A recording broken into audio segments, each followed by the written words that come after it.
शोएब साहब, सबसे पहले तो ये बात करेंगे, मियां साहब तो पाकिस्तान आ गए, प्रोटोकॉल भी मिल गया, केसेस भी हमें देख रहे हैं जितनी तेज रफ्तारी से सारे मामलात चल रहे हैं, और आपकी जानिब आपके केसेस पे जिस तरह ये शिकंजे में आ गए, मजीद सख्ती हो रही है, तो इसका मतलब अब हम क्या समझें?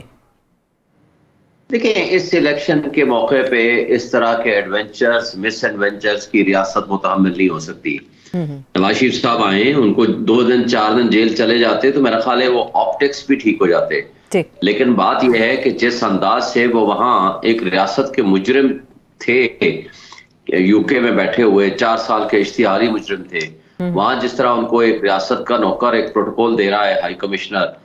वो किसकी हिदायत पे? क्या निगरान की हिदायत पे है? तो इसका मतलब है निगरान कहाँ के पार्शल हो गए, तो फिर वो सोच से कहना पड़ता है कि वो, इसका मतलब है कि सारा कुछ मैच फिक्स है। फिर जहां जब एयरपोर्ट पे पहुंचते हैं, स्टेट गेस्ट का दर्जा दिया जाता है और यहाँ उनके साथ जो सलूक होता है और बायोमेट्रिक वेरिफिकेशन और जो कुछ होता है, और जिस तरह अदालतें दूसरी तरफ कंप्रोमाइज जजेस मिलके इमरान खान को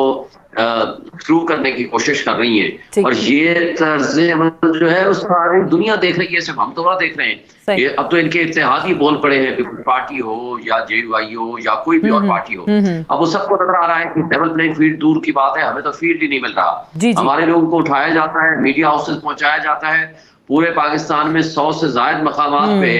हमने जलसे की इजाजत मांगी लाहौर में, और वहां उनके पहुंचने से पहले जो जो वर्कर आया उसको उठा लिया गया, और मर्दान और फवाद में कॉर्नर मीटिंग की बाउंड्री वाल के अंदर उनको जेलों में बंद कर दिया। फलस्तीन और जो में आजादी के मौके पे भी हमारे वर्कर्स ने मुजाहरा किया या बाहर निकले तो उनको उठा करके आज जमात इस्लामी की रैली भी थी, तैयारियों के हवाले से उनको भी गिरफ्तारियां बड़े पैमाने पे हो गई सर